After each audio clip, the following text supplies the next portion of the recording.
मेरे अजीज़ों, मैं और आप मुसलमान हैं, अल्लाह के घर में बैठे हैं, वज़ू के साथ आए हैं। ज़िंदगी हमसे पहले भी बड़े लोगों की गुज़र गई और फिर वक्त सिमट गया और वो कब्रों में चले गए। हम भी कितार में मौजूद हैं, कई लोगों का नंबर लग गया है, किसी वक्त भी किसी की भी बारी आ जाएगी। चंद एक ज़रूरी चीज़ें हैं, उनको अपने जहन में अच्छी तरह संभालें। सबसे पहले ये समझ लें कि अमल ज़िंदगी का हुस्न है। नेकी, परहेज़गारी, नमाज, रोज़ा, हज, ज़कात, खैरात, इखलाक। लेकिन जो निजात का दारो मदार है वो अमल पर नहीं, वो अकीदे पर है। अगर अकीदों में ख़राबी आ जाए, अल्लाह ताला की ज़ात के बारे में, रसूल पाक अलैहिस्सलाम के कमालात के बारे में, हुज़ूर अलैहिस्सलाम की तय्यब व ताहिर आले पाक के बारे में, या हुज़ूर के जमी सहाबा के बारे में किसी के अकीदे में कमी आ गई, मेरे नबी पाक अलैहिस्सलाम की ज़ात के बारे में हमेशा अपना अकीदा आला रखना, सुथरा रखना और अपने जहन में ये बात बिठा के रखना कि बादज़ खुदा बुज़ुर्ग तुई किस्सा मुख्तसर। कभी किसी शख्स की कमज़ोर बात के पीछे न चलना। अल्लाह ने हमें रहमत लिल आलमीन नबी का ग़ुलाम बनाया है। अल्लाह ने महबूब पाक अलैहिस्सलाम को अज़मतों, शानों, बुलंदियों के साथ भेजा है। कभी किसी ऐसे बहस का हिस्सा ना बनना जो हुजूर के कमाल को तोलें, या नबी पाक के इल्म को तोलें, या हुजूर के फ़ज़ाइल को तोलें, या नबी पाक अलैहिस्सलाम की अज़मतों को तोलें। कभी इस बात के कायल ना होना। ये नज़रिया लेके हमने कब्र में जाना है कि बलगल उला बे कमाल ही का शफ़त दुजा बे जमाल हसनत जमी व खिसाल सल्लु अलैहि वा। हुजूर की अज़मतों के कायल रहना और हमेशा कायल रहना और जम के कायल रहना। कभी किसी कमज़ोर बात का सहारा, लोग बड़ी कहानियाँ सुनाते हैं, बड़ी बातें बताते हैं, कभी इस चक्कर में ना पड़ना। नबी पाक की जितनी निस्बतें हैं ना, उन सब का एहतराम करना। हमारे बुज़ुर्ग ना जिस गधे मुबारक पर महबूब सवार होते ना, उसे गधा नहीं कहते। हमारे बुज़ुर्ग उसे कहते हैं दराज गोश शरीफ। दराज गोश फ़ारसी में लंबे कानों वाले को कहते चूँकि इस गधे पर हुजूर सवार हुए हैं, अब इसको दराज गोश शरीफ कहना है। कहते हैं कभी को मिट्टी थोड़ी महबूब करीम अलैहिस्सलाम के कदमैन शरीफैन के करीब आए तो ये नहीं कहना कदमों को मिट्टी लग गई, कहना कुछ मिट्टी हुजूर के कदम चूमने लगी, मिट्टी हुजूर के कदम चूमने लगी। कभी बात करना होती तो कहते कि बीमारी आई थी महबूब पाक से फैज़ लेने के लिए। तो बहुत एहतराम के जज्बात। आला हज़रत बरेलवी रहमतुल्लाह अलैह के सामने किसी ने ये शेर पढ़ा था कि शान यूसुफ जो दबी वो भी इसी दर पे दबी। तो फरमाया ये तो क्या कह रहा है, हुजूर तो किसी को दबाने आई नहीं। तू क्या शान यूसुफ जो बड़ी वो भी इसी दर से बड़ी। फिर किसी ने कहा था वो दो दरख्त थे नबी पाक के गुंबद के सामने खजूरों के पुराने ज़माने में, तो किसी ने कहा था यूं हैं दरख्त हज़रत वाला के सामने, मजनू खड़ा हो खैमा लैला के सामने। तो आला हज़रत फरमाने लगे तुमने हुजूर के खैमे को तशबीह ठीक नहीं दी, तुम्हें कहना चाहिए था यूं हैं दरख्त हज़रत वाला के सामने जैसे कुदसी खड़े हैं अर्शे मुअल्ला के सामने। कभी भी कोई कमज़ोर लफ्ज़, कमज़ोर जुमला, हुजूर सरवर कहूँ कि मालिक व मौला कहूँ तुझे, बागे खलील का गुले ज़ेबा कहूँ तुझे, लेकिन रज़ा ने ख़त्म सुखन इस पे कर दिया, खालिक का बंदा खल्क का आका कहूँ तुझे। एक तो ये बात। दूसरी बात ये कि बड़ा अफरात व तफरीत का दौर आया है। जिसको भी लड़ाना होता है वो मजहबी बुनियादों पे लड़ाना शुरू कर देता है। मज़हब के नाम पर लोगों को इमोशनल करना और मजहबी बुनियादों पर तफरीक पैदा करना, ये बड़ी घिनौनी साजिश होती है। कभी भी कोई ऐसा काम ना ज़िंदगी में करें, कभी भी, कि जिसके अंदर मामला इस तरह का हो। अपना कद ऊंचा करने के लिए कभी भी मज़हब का सहारा ना लें। अपनी ज़ाती लड़ाइयों को कभी मज़हब का रंग ना दें। उसमें कभी भी दीन की बुनियादों को ना लेके आएँ। कोई ऐसा काम ना करें। आपकी किसी से ज़ाती दुश्मनी है तो उसे शिमर यजीद कहने की ज़रूरत नहीं है। आप ज़ाती बात करें उसके साथ जो करनी है। नबी पाक अलैहिस्सलाम के सहाबा और अहले बैत के नाम पर लोग ज़ाती लड़ाइयाँ लड़ते हैं, खुदारा इससे बचो। ये जो हुजूर की औलाद पाक है ना, जो नबी पाक की, मैं अल्लाह के घर में मस्जिद में बैठा हूँ, मेरे मुर्शद की औलाद क्या उस दरवाज़े से जो गुज़र जाए वो भी मेरे लिए काबिल एहतराम रहा। और मेरे उस्ताद साहब के बच्चे, मैं आपको दयानतदारी से कहता हूँ, कभी आ जाएं तो मुझे समझ नहीं आती मैं बिठाऊँ कहाँ, इसलिए कि असलां नाल जे नेकी करिए और नस्लां ताक नहीं भुलदे। उस्तादों के बच्चे आ जाएं तो बिठाने को जगह नहीं मिलती। अगर उस्तादों के बच्चों का ये हाल है तो रसूल पाक की औलाद का क्या हाल होना चाहिए। नबी पाक की औलाद पाक के बारे में कभी भी अपनी तबीयत में कोई कमज़ोर बात ना रखना। नबी करीम ने फरमाया, ऐ अल्लाह ये मेरे हसन और हुसैन है, मैं इन दोनों से मोहब्बत करता हूँ, तू भी इनसे मोहब्बत फरमा। और फिर महबूब फरमाने लगे, ऐ अल्लाह जो मेरे हसन हुसैन से मोहब्बत करे तो उन सब से भी मोहब्बत फरमा। इस तरह हुजूर की औलाद पाक का एहतराम करना है ना, बिल्कुल उसी तरह मेरे नबी पाक के सहाबा। ज़माना चराग लेके ढूंढेगा ना, वफ़ा की सारी तारीखें जहाँ दम तोड़ जाएंगी वहाँ से जनाब सिद्दीक़ अकबर का आगाज़ होता है। दम तोड़ जाएंगी जहाँ सारी चीज़ें। अबू बकर सिद्दीक़, जनाब सिद्दीक़ अकबर। ओ दोस्तों, इतने बड़े लफ्ज़ नहीं मिलेंगे कभी भी कि हुजूर फरमाते हैं मेरे पास जिसके पैसे आए मैंने अमानत समझ के खर्च किए, अबू बकर के आए तो मैंने अपने समझ कर खर्च किए। हज़रत अबू बकर सिद्दीक़ की और फिर सैयदना फ़ारूक आज़म। आपने भी हदीस सुनी होगी, मैंने हुजूर ने फरमाया कि शैतान उम्र को देख के रास्ता बदल जाता है। पहले ये हदीस पढ़ा सुना करते थे, अब इस तरह का तजर्बा हुआ है कि बात ही खुल गई है। वो सिर्फ हज़रत उमर को देख के रास्ता नहीं बदलता, हज़रत उमर का नाम भी ले तो रास्ता बदल जाता है। तो यकीन करें, हमने लोगों को रास्ते बदलते देखा है। नाम ले ले हज़रत उमर का, शैतान रास्ता बदल गया। और सैयदना उस्मान गनी,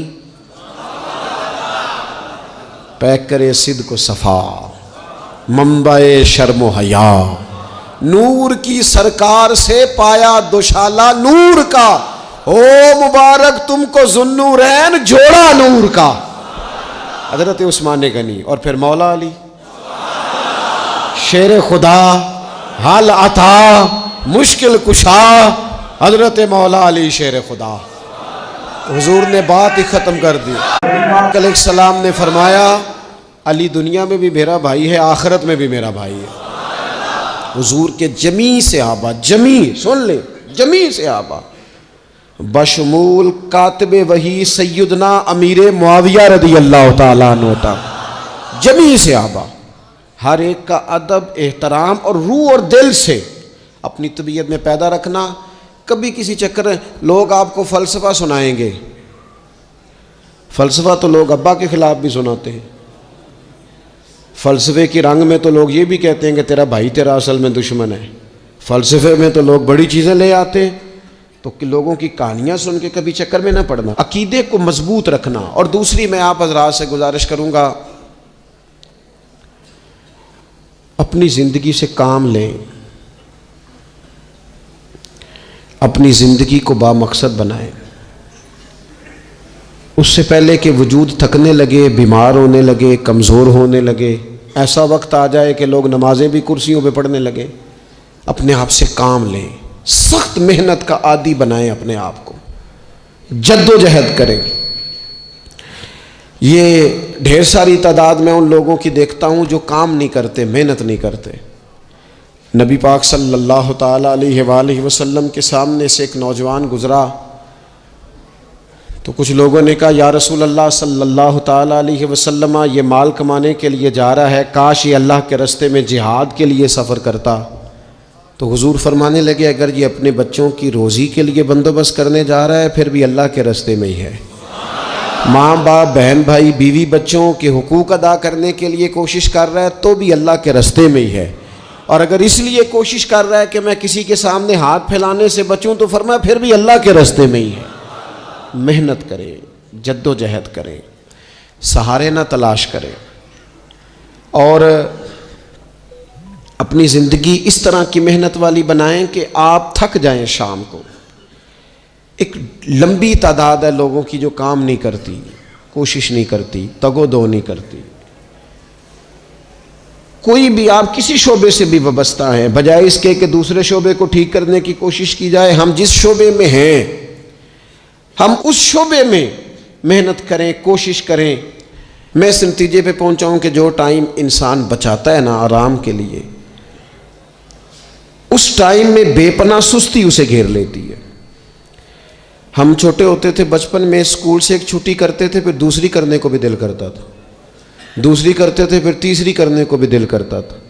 गाड़ी उसी का नाम है जो चलती रहे, ड्यूटी उसी का नाम है जो हमेशा की जाए। ज़िंदगी में मुसलसल जद्दोजहद करेंगे, मुसलसल काम करेंगे, उसका नतीजा ये निकलेगा कि आप महसूस करेंगे कि आपका वजूद जो है वो बड़ी सलाहियतों वाला है, वो बेकार नहीं है। मुसलसल काम। आप अंबिया किराम अलैहिमुस्सलाम की ज़िंदगी देखें, सहाबा की ज़िंदगियाँ देखें, अहले बैत की देखें, औलिया अल्लाह की देखें, बुजुर्गान दीन की देखें। आप देखें कि उन्होंने काम कितना कितना बड़ा किया है। हम कभी उनको पढ़ते हैं तो हैरान हो जाते हैं कि यार इतने मुख्तसर वक्त में इतना ज़्यादा काम तो मुमकिन ही नहीं। आला हज़रत रहमतुल्लाह अलैह ने 1000 किताब लिख दी। इमाम बुखारी ने पूरी दुनिया में घूम कर अहादीस जमा करके एक जगह पे इकट्ठी कर दी और फिर उसूल वज़ा कर दिए हदीस पाक के कि हदीस किस तरह कबूल की जाएगी। फिर उसमें फ़र्क कर दिया कि सही कौन सी है, मुतवातर कौन सी है, हसन कौन सी है, ज़ईफ़ कौन सी है, मौजू हो तो फिर उसके कायदे क्या हैं। इतना काम बुजुर्गों ने कर दिया। जद्दोजहद थी ज़िंदगी में, मुसलसल ड्यूटी करते। जब मुसलसल काम करते हैं ना, नबी पाक सल्लल्लाहु ताला अलैहि वसल्लम ने फरमाया, जो आदमी मेहनत करे, कोशिश करे और शाम को थक के सो जाए, अल्लाह उसके पिछले गुनाहों को माफ़ फरमा देगा। तो चलते रहें, जद्दोजहद करें, हिम्मत करें, कोशिश करें। कभी कभी यूँ होता है कि इंसान समझता है कि मैंने कोशिश तो की थी लेकिन यार ये मेरे कोशिश करने से कोई नतीजा नहीं निकला। आरिफ रूमी रहमतुल्लाह अलैह फरमाते हैं कि एक शहर ऐसा था जिसमें एक बीमारी बार बार हमला करती थी। तो 3-4 पहाड़ियाँ एक दूसरे के ऊपर थीं, इकट्ठे पहाड़ बने हुए थे, उसके ऊपर वो जड़ी बूटी थी जिससे उस बीमारी का इलाज होता था। तो कई हकीमों ने बताया कि अगर वो जड़ी बूटी हासिल कर ली जाए तो तुम्हारे शहर के लोग सेहतयाब हो सकते हैं। पर वो 4 पहाड़ियाँ ऊपर नीचे और फिर ढलान बड़ी सीधी थी, जो पैर रखता फिसल जाता, कोई जुर्रत ही ना करता ऊपर जाने की। लेकिन लोग बीमार थे, तकलीफ़ में थे। बिलाखर एक शख्स ने इरादा किया कि कब तक लोगों को बीमारी से सिसकते, तड़पते, मरते देखता रहूँगा। उसने कुल्हाड़ा उठाया, हथौड़ा उठाया, पहाड़ काटना शुरू किया कि मैं सीढ़ियाँ बनाऊँगा ऊपर जाने के लिए। फरमाते हैं कि वो पहाड़ काट रहा था तो जो करीब आते थे ना, वो उसे कहते थे, पागल हो गया तू अकेला बंदा कैसे पहाड़ काटेगा, बेवकूफ़ है, छोड़ दे। उसने कहा, यार तुम साथ नहीं चल सकते तो हौसला शिकनी तो ना करो, मुझे कुछ करने तो दो। सालों लग गए, एक पहाड़ काट के सीढ़ियाँ बनाई उसने। फिर दूसरा पहाड़ शुरू किया, फिर सालों लग गए और 2 पहाड़ काटे थे। बुढ़ापा आ गया, बीमार हो गया, मौत का वक्त आ गया। अब चूँकि सीढ़ियाँ बन गई थी तो 2 पहाड़ कट गए थे, वहाँ तक लोग आने जाने लगे थे। ऐन उस वक्त जब वो दुनिया से जा रहा था, फिर भी कुछ लोग हौसला शिकनी कर रहे थे उसे कह रहे थे खुदा के बंदे क्या नतीजा निकला। कुछ लोगों की ड्यूटी होती है अपोजिशन का किरदार अदा करना, और हर मौके पर हौसला शिकनी करते हैं। अब उस पर आखिरी वक्त आ गया है, बावजूद उसके कुछ लोगों ने जाके कहा क्या नतीजा निकला जी, तेरे ऊपर मौत का वक्त आ गया है, तू ऊपर तक तो जा नहीं सका, फ़ायदा क्या हुआ। वो कहने लगा बेवकूफ़ो तुम्हें पता ही नहीं मैं कामयाब होके जा रहा हूँ। उन्होंने कहा किस तरह। कहने लगा मैंने आधा सफ़र आसान कर दिया है, अब जो मेरे बाद आएगा ना उसे सिफर से नहीं शुरू करना पड़ेगा, मैंने आधा सफ़र उसके लिए आसान कर दिया। वो तीसरे पहाड़ से शुरू करेगा, 2 काटेगा तो जड़ी बूटी तक पहुंच जाएगा, लोगों को शिफा होने लगेगी अल्लाह के फजल से। हम पता क्या करते हैं, बिलखुसूस मेरे वतन का रिवाज ये है कि लोग आधा सफ़र भी आसान करने को तैयार नहीं। वो कहते नहीं सारा ही फलाना करेगा। जितने अंबिया दुनिया में आए ना मेरे दोस्तों, वो सारे कामयाब गए, लेकिन किसी के साथ 4 उम्मती, किसी के साथ 10, किसी के साथ 100, किसी के साथ 200, लेकिन नबी कामयाब गए। क्यों? कि अल्लाह ताला ने जो उनके ज़िम्मे ड्यूटी लगाई थी वो ड्यूटी उन्होंने पूरी जिम्मेदारी से सर अंजाम दिए। उस ड्यूटी में उन्होंने कभी कोई कमी दिखाई तो अपनी ज़िंदगी में जद्दोजहद करें, काम करें, बैठकर सिर्फ बात ना करें, तनकीद ना करें, बैठकर सिर्फ मनसूबा बंदी ना करें। और मेरे मुल्क में बिलखुसूस ये काम होता है, तबसरे करो, चैनल खोलो, तनकीद करो, अंदर की खबर लेके आओ, कोई कहानी सुनाओ, कोई नई स्टोरी बनाओ, लेकिन काम ना करो। बड़ी खूबसूरत बात की शायर ने, उसने कहा शिकवाए जुल्मत शब से तो कहीं बेहतर था, अपने हिस्से की कोई शम्मा जलाते जाते। लोग तालीम नहीं हासिल कर रहे तो भैया आप एक बच्चे का खर्च उठा लें, किसी गरीब का आप उसे पढ़ा दें, एक बंदा तो आपकी वजह से तालीम याफ्ता हो जाए। लोगों को खाना नहीं मिल रहा, भूखों मर गए लोग, हुकूमतें कुछ नहीं कर रही, आप 10 बंदों की जिम्मेदारी उठा लें, आप गरीबों को देख लें, 10 लोगों के घर में आप खाना पहुंचाना शुरू करें। और ये होता रहा है, लोग ये काम करते रहे, ये ड्यूटियां हमारे बुजुर्गों ने सर अंजाम दी हैं, 2-2 करके, 4-4 करके, 6-6 करके उन्होंने काम किया है। अपनी जिम्मेदारी का एहसास करें, मुसलसल काम करें, मुसलसल जद्दोजहद करें, मुसलसल ड्यूटी करें। और फिर मेरी तीसरी गुजारिश आपसे ये है कि जिस तरह आप अपने अपने घर में आपकी ज़िम्मेदारियां होती हैं, और अगर आप ज़िम्मेदारी अदा नहीं ना करते तो एहतजाज होता है। माँ को टाइम नहीं देते तो माँ भी एहतजाज करती है, घर वाली को टाइम नहीं देते तो वो भी एहतजाज करती है, दोस्तों को वक्त नहीं देते तो वो भी उसका शिकवा करते हैं। तो आपके ज़िम्मे जितनी भी जिम्मेदारियां हैं, आप पढ़ाते हैं, क्लास में वक्त पे नहीं आते तो उसका इजहार किया जाता है। हमने अपने अपने ज़िम्मे जो जिम्मेदारियां ली है पूरी करते हैं। मैं आज आपको ये पैगाम देना चाहता हूँ कि एक एक ड्यूटी दीन की भी अपने ज़िम्मे लें, एक एक ड्यूटी, एक काम अपने ज़िम्मे ले लें। आप अपने अपने इलाके की मस्जिद में झाड़ू देने की ड्यूटी ले लें। आप ये जिम्मेदारी ले लें कि मुझसे कुछ नहीं हो सकता तो मैं हफ्ते के बाद मस्जिद में जाऊंगा और कुरान मजीद को मैं साफ़ करके, झाड़ पूंछ के, तरतीब के साथ मुरतब करूंगा। मुझे अगर नाजरा कुरान मजीद ठीक पढ़ना आता है तो मैं 10-11 बच्चों का रोज़ सबक सुनूंगा, आगे पढ़ाऊंगा। कोई जिम्मेदारी लें, दीन की कोई ड्यूटी अपने ज़िम्मे लें। अगर माली तौर पर आप ताउन कर सकते हैं तो किसी जगह, किसी मस्जिद में, मदरसे में, खैर के किसी काम में शामिल हो जाएं। दीन इस्लाम के साथ अमलन तबलीग में अपना काम करें। जिम्मेदारी हर दुनिया का काम मैनेज करके, मुरतब करके किया जाने लगा है। मईशत हो, मुआशरत हो, तामीरात हो, दीन का काम है वो उसी तरह चल रहा है। महफिल आ गई, बरकत के लिए महफिल कर लो, जुम्मा आ गया पढ़ लो, तरावी एक हाफिज साहब मुकर्रर कर लो। भाई आप इसको मैनेज करें, सारी दुनिया में चीज़ें मैनेज की जाती हैं, आप इसे मैनेज करें। आप खतीब साहब से फरमाइश करें कि मुझे आप जुम्मे वाले दिन इस मौजू पर कुछ सुनाएं। आप मस्जिद के इमाम से इस बात की फरमाइश करें कि आप तरावी में जो कुरान मजीद सुनाएंगे मेहरबानी करें हमें उसका खुलासा भी बयान करके सुनाएं। आप थोड़ी कोशिश करेंगे तो आप देखेंगे कि बयान करने वालों का भी ज़ौक बढ़ेगा। कुछ थोड़ी जिम्मेदारी का एहसास करें। सहाबाए किराम ने ना बड़ी मनसूबाबंदी के साथ दीन फैलाया, बड़ी जद्दोजहद की। उन्होंने देखा किस इलाके में हमने जिहाद के लिए जाना है, किस में तबलीग के लिए जाना है, किस इलाके में किस तरह करके हमने ड्यूटी सर अंजाम। मिस्र में एक शहर है, उसका नाम है फुस्तात। वो कहते हैं घोंसले को, परिंदों के घोंसले को। हज़रत साद बिन अबी वकास रदी अल्लाह ताला अन्हु अपनी फ़ौजें लेके वहाँ गए थे। आपने वहाँ खैमा लगाया, कुछ दिन वहाँ क़याम करना था।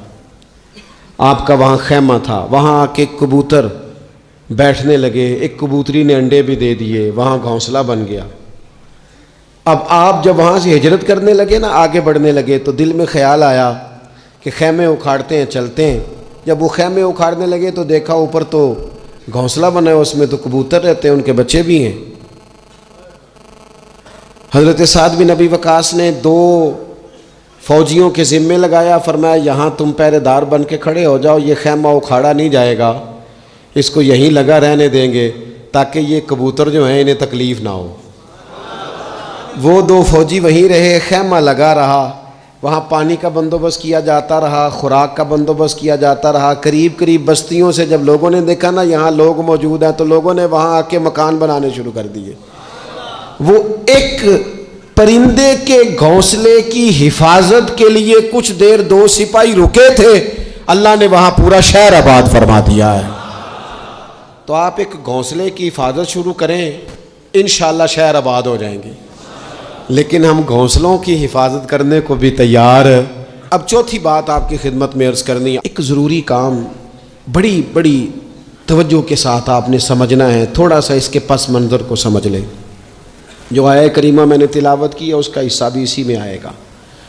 दुनिया का निज़ाम ना 2 तरीक़ों से चलता है, एक है निज़ाम असबाब और एक है निज़ाम गैब। एक निज़ाम असबाब से चलता है कि आग जलाती है, पानी ठंडा करता है, इंसान माँ बाप के मिलाप से पैदा होता है। दुनिया निज़ाम असबाब से चलती है और इसी तरतीब से निज़ाम आगे चल रहा है। और एक है निज़ाम गैब, जब अल्लाह अपनी रहमत का फ़ैसला फरमाए। तो एक निज़ाम वो भी है। वो कैसे है? आग जलाती है, लेकिन जब रब चाहे ना तो हज़रत इब्राहीम के लिए ठंडी हो जाती है। ये क्या है? ये निज़ाम गैब है। निज़ाम असबाब ये है कि माँ बाप के मिलाप से औलाद पैदा होती है, और अगर रब चाहे ना तो हज़रत ईसा अलैहिस्सलाम को बग़ैर बाप के भी पैदा फरमा देता है। हम जो मुसलमान हैं ना, हमारी सारी की सारी तवज्जो निज़ाम असबाब पे हो गई है। असबाब पूरे जमा करो, लेकिन अपने रब की बारगाह की तरफ रुजू भी करो। कई दफ़ा ना असबाब सारे बंदे के हाथ से छूट जाते हैं, फिर उसे ज़रूरत होती है दस्ते गैब की, अल्लाह उसकी मदद करे। जो आया करीमा मैंने कुरान मजीद की पढ़ी है, उसमें अल्लाह करीम ने फरमाया, या अय्युहल्लज़ीना आमनू तूबू इलल्लाहि तौबतन नसूहा। ऐ ईमान वालो, अपने रब की तरफ रुजू करो, अपने रब की बारगाह में तौबा करो, पर तौबा सच्ची करना। रुजू इलल्लाह करो, अल्लाह की तरफ रुजू करो। बाज़ौक़ात सारे निज़ाम ख़त्म हो जाते हैं, निज़ाम असबाब। उस वक्त ज़रूरत होती है रुजू इलल्लाह की, कि निज़ाम गैब आए। हज़रत सारा रदी अल्लाह ताला अन्हा, जो जनाब इब्राहीम अलैहिस्सलाम की अहलिया हैं, आप एक रास्ते से गुज़र रही थीं। हज़रत इब्राहीम अलैहिस्सलाम आपके साथ थे। तो जिस रास्ते आप तशरीफ़ ले जा रहे थे, उस रास्ते में बादशाह बड़ा जालिम था। वो माज़अल्लाह ताला सुम्मा माज़अल्लाह औरतों को गिरफ़्तार कर लेता और अपनी बदबातनी का सबूत देता। वहाँ से जनाब सारा गुज़री। मुस्नद इमाम अहमद बिन हम्बल से ये हवाला अर्ज़ कर रहा हूँ। हज़रत सारा को उसने गिरफ़्तार कर लिया। जब वो जनाब सारा की तरफ बढ़ने लगा, तो अब वो जितने असबाब थे ना उस वक्त के, वो सारे इख्तियार किए गए, लेकिन उस बादशाह से जान नहीं छूटी। जब वो बढ़ने लगा तो जनाब सारा ने फिर रब करीम की तरफ रुजू किया, मुसल्ले पे बैठ गई, कहने लगी मालिक अब तू ही करम फरमाने वाला है। आपने इस दर्द से दुआ फरमाई कि वो बादशाह ज़मीन पर बेहोश होकर गिरा और तड़पने लगा, करीब था कि वो मर जाए। तो हज़रत सारा फिर मुसल्ले पे बैठी और अपने मालिक की बारगाह में अर्ज़ करने लगी, मालिक अगर ये मर गया तो मुझ पे इल्ज़ाम आएगा कि मैंने मारा है, इसे मारना बेहोश ही फरमा। वो बेहोश हो गया, थोड़ी देर के बाद होश आया तो फिर आपकी तरफ बढ़ने लगा, तो आपने फिर अल्लाह की जानिब रुजू किया। जब दोबारा रब करीम की जानिब रुजू किया तो फिर वो बेहोश हुआ। कई दफ़ा वो कोशिश करता, लेकिन आप जब अपने मालिक की बारगाह में हाथ उठाती तो बेहोश होकर गिर पड़ता। बिलाखिर आपसे माफ़ी भी मांगी, आपको आज़ाद भी किया। एक वक्त ऐसा आता है जब सारे असबाब जवाब दे जाते। हम मुसलमान मुल्क में रहते हैं, कुछ बातें बड़ी खूब हैं। मैंने देखा है कि डॉक्टर जब समझ आता है ना कि रिपोर्ट्स, अद्वियात, टेस्ट अब इस नतीजे पे पहुंच गए हैं कि शायद ये मरीज़ बचेगा ना, तो चूँकि मुसलमान मुल्क है तो मेरे वतन के डॉक्टर एक खूबसूरत जुमला बोलते हैं, मुझे बड़ा पसंद है। वो ये नहीं कहते अब कुछ नहीं हो सकता, वो कहते हैं आप दुआ करें। क्या मतलब कि अब रुजू इल्लाह का वक्त आ गया है। हमारे पास जो शऊर था, इल्म था, वो हमने खर्च कर दिया। अब टाइम है कि रुजू इल्लाह करें, आप अल्लाह की बारगाह। ये बड़ा खूबसूरत जुमला, अच्छी बातों का भी तो जिक्र करना चाहिए ना। ये खूबसूरत जुमला है कि आप दुआ करें। एक वक्त आता है जब दुआ की ज़रूरत होती है, दस्ते गैब की ज़रूरत होती है। नबी पाक अलैहिस्सलाम 313 को लेकर जब मैदान में आए थे तो ज़ाहिरी असबाब तो ये थे कि 1000 से मुकाबला कैसे होगा। तो फिर मेरे करीम ने पता क्या किया, हुजूर ने फिर रब करीम की तरफ रुजू फरमाया और फिर अल्लाह की मदद फरिश्तों की सूरत में आई। एक खातून थी हज़रत ज़ुनैरा रदी अल्लाह ताला अन्हा, ये सहाबियाँ हैं, ये मुसलमान हो गई। कुफार ने इन्हें मारा, तकलीफ़ थी, बड़ी अज़ियत से गुजरी, यहाँ तक कि इनकी बेनाई चली गई। जब नज़र आना बंद हो गया ना तो दौर था मक्के का, कुफार की औरतों ने माज़अल्लाह ताना दिया कि देखा ना लात व मनात, ये उनके बुतों के नाम है, माज़अल्लाह लात व मनात तेरी नज़र ले गए, अब तू क्या करेगी। तो उन्होंने जब ये ताना दिया तो जनाब ज़ुनैरा रदी अल्लाह ताला अन्हा ना ईमान, अकीदा, यकीन, तवक्कुल, अल्लाह की बारगाह की तरफ रुजू, सारे हौसले जमा करके कहने लगी चुप करो, अगर मेरा रब चाहेगा तो उसी तरह मेरी आंखें वापस लौटा देगा, पूरे तवक्कुल से। और फिर आपने दुआ मांगी, ऐ अल्लाह मेहरबानी फरमा। ये मुझे ताना देते हैं कि अगर तूने दिले मुस्लिम की दिल जोई नहीं तो ताना देंगे बुत के मुस्लिम का खुदा कोई नहीं। मालिक मेहरबानी फरमा। वो रुजू इल्लाह किया, रात को सोई थी तो आंखों में रोशनी नहीं थी, जब सुबह उठी तो दोनों आंखों को अल्लाह ने रोशन फरमा दिया था। मैं अर्ज कर रहा हूं कि वक्त है हमारे ऊपर कि अब हमें अपने रब की बारगाह की तरफ रुजू करना चाहिए। जब बंदा अल्लाह की जानिब रुजू करता है ना, नबी पाक अलैहिस्सलाम ने फरमाया जब तुम इस्तिग़फ़ार करते हो ना तो अल्लाह हर मुश्किल से निकलने के लिए तुम्हें रास्ता अता फरमाता है, और अल्लाह तुम्हें वहाँ से रिज़्क़ अता करता है जहाँ से तुम्हारा कभी गुमान भी नहीं गया होता। कभी ना तवज्जो करें, जब पूरी तरह टूट जाए ना फिर तवज्जो करें रब की जानिब। जब पूरी कोशिश करें काम ना हो तो फिर बैठ जाएं अपने मालिक की बारगाह में, मालिक असबाब जमा कर लिए, अब तो मदद फरमा। जब पूरी तरह हज़रत इब्राहीम अलैहिस्सलाम के पास मेहमान बड़े आया करते थे, मेहमान नवाज भी बड़े थे, बग़ैर मेहमान के खाना ही नहीं खाते थे, बड़े मेहमान नवाज थे। तो कहत पड़ गया मिस्र में गल्ला ही नहीं मिलता। हज़रत इब्राहीम का एक दोस्त था, आप फ़लस्तीन में थे, वो मिस्र में था। आपने उसके पास ऊँट भेजे कि 4-5 ऊँटों पर गल्ला अनाज रख के मुझे रवाना कर, ताकि मैं अपने जो मेरे पास मेहमान जमा है उनको खाना तो दे सकूं। वो ऊँट रवाना हो गए। हज़रत हकीमुल उम्मत मुफ्ती अहमद यार खान साहब रहमतुल्लाह लिखा है, चले गए ऊँट। अब मेहमान जमा हैं, उनको भी खबर दे दी गई है कि आप फ़िक्र न करें, गल्ला मिस्र से आने लगा है, खाना मिलेगा। लेकिन जब वहाँ उठ गए तो उन्होंने कहा, कहत चूँकि बहुत ज़्यादा था, अनाज सारी हम तकसीम कर चुके हैं, अब तो हमारे पास गल्ला नहीं है। वो खाली आ गए वापस। जब वो खाली वापस आ रहे थे ना ऊँट, तो जो आपके खुदाम लेने गए थे उनके दिलों में ये ख्याल आया कि हम अगर खाली वापस जाएंगे तो वो जो मेहमान हैं वो देखेंगे तो वो तो बड़ी आस उम्मीद लगाए बैठे हैं कि हमें आज खाना मिलेगा, तो वो तो बेचारे मायूस हो जाएंगे। उन्होंने इस तरह किया कि रास्ते में कुछ रेत भर ली उन बोरियों में और ऊँटों पे उनको रख लिया, ताकि फिर जाके हज़रत इब्राहीम से अर्ज़ करेंगे, वो ख़ुद ही लोगों को समझा देंगे, ऐसे खाली ऊँट ले जाना बेहतर नहीं। हज़रत हकीमुल उम्मत रहमतुल्लाह अलैह लिखते हैं कि हज़रत इब्राहीम अलैहिस्सलाम आराम फरमा थे। खुद्दाम ने जाके अंदर जहाँ वो सामान रखा जाता था वहाँ रेत से भरे हुए बोरिए रख दिए, वो चले गए। हज़रत इब्राहीम की ज़ौजा जनाब हाजरा उठी, उन्होंने कहा मैं मुंह खोलती हूँ, गले का गंदम पीसती हूँ, खाना बना के देती हूँ। जब उन्होंने मुंह खोला ना उसका, बोरी का, तोड़े का, उस बोरिए का, तो कहती हैं इतनी बेहतरीन गंदम निकली कि मैंने ज़िंदगी में कभी नहीं देखी थी।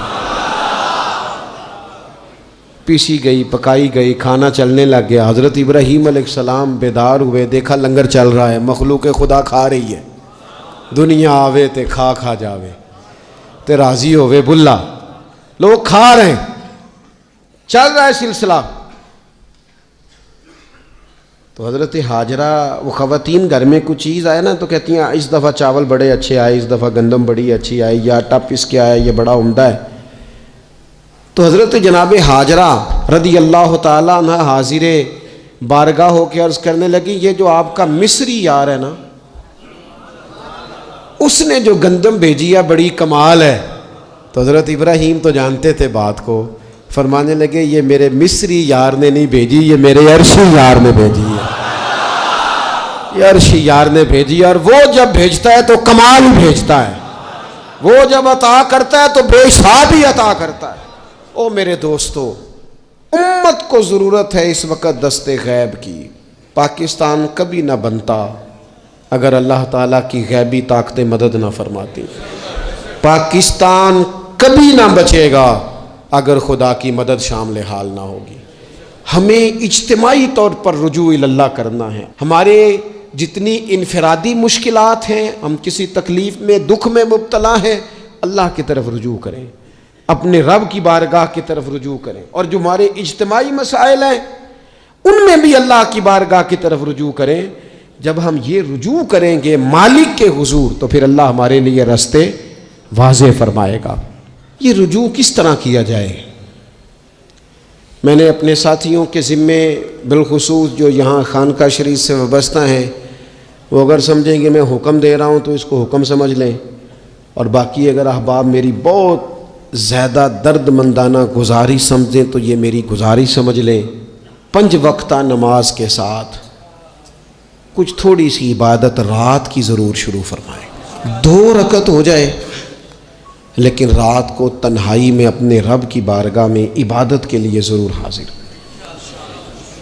हज़रत अब्दुल्ला इब्न उमर रदी अल्लाह ताला अन्हु फरमाते हैं कि मगरिब की नमाज़ पढ़ के कुछ लोग घर चले गए, हम लोग बैठ गए कि थोड़ा सा तो टाइम है, इशा पढ़ के ही जाएंगे।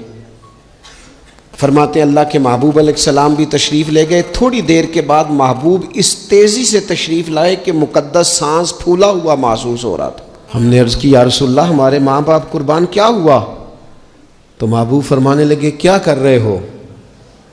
अर्ज़ की या रसूलल्लाह नमाज, सोचा है चलो थोड़ा सा तो टाइम है, बैठते हैं अल्लाह अल्लाह करते हैं, शाह पढ़ के जाएंगे। तो महबूब फरमाने लगे मेरे पास जिब्रील अमीन आए हैं, उन्होंने आके अर्ज़ की या रसूलल्लाह आपके ग़ुलाम मस्जिद में बैठे हैं इशा की नमाज के इंतज़ार में, और रब फरिश्तों के सामने उन पर फ़ख्र फरमा रहा है। ये जो इबादत है ना नफली, ये ताकतवर करती है बंदे को। हुजूर फरमाते हैं कि जब बंदा नफल पढ़ता है तो अल्लाह फरमाता है फिर तो मैं उसके हाथ बन जाता हूँ, पैर बन जाता हूँ, आंखें बन जाता हूँ। क्या माना कि उसमें खुदाई ताकतें आ जाती हैं। दोस्त मुरीद भी होते हैं, सिलसिलों में भी दाखिल होते हैं, इबादत का मिजाज नहीं बनाते। कुछ नवाफल का जहन ज़रूर बनाएं, रात को कुछ टाइम ज़रूर अल्लाह अल्लाह करें, अपनी ज़िंदगी का इसे मामूल बना लें। और 3 वजीफ़े आपकी खिदमत में अर्ज़ करने। सख्त मुश्किल जब आती थी ना तो सहाबा पढ़ा करते थे हस्बुनल्लाहु व निअमल वकील, निअमल मौला। पढ़िएगा, हस्बुनल्लाहु व निअमल मौला व निअमन नसीर। इसका माना बड़ा खूबसूरत है। बिल्कुल सादा सा मुख्तसर सा माना करें ना तो इसका माना ये है, मेरे लिए अल्लाह ही काफ़ी है। अल्लाह मेरा मददगार है, अल्लाह बेहतरीन मददगार है, अल्लाह बेहतरीन किफ़ायत करने वाला है। इस वजीफ़े को नहीं छोड़ें और इसके माना समेत इसको याद रखें। आप महसूस करेंगे तबीयत ताकतवर हो गई है, रूह ताकतवर होगी, इसको भूलना नहीं। और दूसरा आपसे अर्ज़ करना है कि आला हज़रत, चूँकि हम सिलसिला तरीक़त में फ़ाज़िल बरेलवी से वाबस्ता हैं और बाकी जितने भी लोग हैं सारे माशाअल्लाह उन्हीं से वाबस्ता हैं। आला हज़रत ना ला हौला वला कुव्वता इल्ला बिल्लाहिल अलीय्यिल अज़ीम पढ़ने की बड़ी फजीलत बयान करते हैं। ये ऐसा वजीफ़ा है जो सबको आता है ना माशाअल्लाह। नबी पाक अलैहिस्सलाम ने फरमाया ये अल्लाह के अर्श के ख़जानों में से ख़जाना है। आला हज़रत फरमाते हैं 99 दफ़ा पढ़ो ला हौला वला कुव्वता इल्ला बिल्लाहिल अलीय्यिल अज़ीम। फरमाया अल्लाह ताला तुम्हें 99 बीमारियों से शिफा देगा और उसमें सबसे छोटी बीमारी टेंशन की बीमारी है, सबसे छोटी बीमारी गम की बीमारी है, छोटी, बाकी बड़ी बड़ी होंगी। इस वजीफ़े को नहीं आपने छोड़ना और ये पाबंदी करनी है, करेंगे इंशाअल्लाह ताला। और तीसरा वजीफ़ा है दरूद पाक। ये बंदा दरूद पाक पढ़ता है तो पता होता क्या है, एक बार पढ़ो तो 10 रहमतें, 2 बार पढ़ो तो, 3 बार पढ़ो तो, 4 दफ़ा पढ़ो तो फिर तो चारों जानब रहमत ही रहमत हो जाती है। दरूद पाक को कभी ना छोड़ो अपनी ज़िंदगी में। आज आप अपने आप से अहद करें, कोई रात ऐसी ना गुजरे कि दरूद पाक पढ़े बगैर हमें नींद आ जाए। ये जहन बना, ये 2 वजीफ़े और तीसरा दरूद पाक। चौथी बात आपकी खिदमत में ये अर्ज़ करनी है कि रमज़ान शरीफ आ गया है। रमज़ान शरीफ का कुरान पाक से इसलिए गहरा ताल्लुक़ है कि शहरु रमज़ान अल्लज़ी उन्ज़िल फ़ीहिल कुरान, रमज़ान का वो महीना है जिसमें अल्लाह ने कुरान नाजिल फरमाया है। इस माह मुक़द्दस में कुरान मजीद के साथ इस तरह की दिलचस्पी पैदा करें कि जिनका नाजरा ठीक नहीं है वो कुरान मजीद नाजरा ठीक करें, और जिनका नाजरा दुरुस्त है वो कंजुल ईमान ले लें, ख़ज़ाइनुल इरफ़ान तफसीर ले लें, और एक रुकू कम अज़ कम सुबह में, एक शाम में, और पूरा पारा पढ़ें, फिर तो लुत्फ़ नसीब हो जाएगा। थोड़ा सा ना दिलचस्पी पैदा करें कुरानी उलूम के साथ। बड़ी खुशकी है, बड़े शेर याद हैं, बड़ी कहानियाँ याद हैं, बड़ी बातें याद हैं, पर कुरान पाक के साथ हमारी वो दिलचस्पियाँ मौजूद। ख़ास ज़ौक़ पैदा करें कुरानी तालीमात के साथ।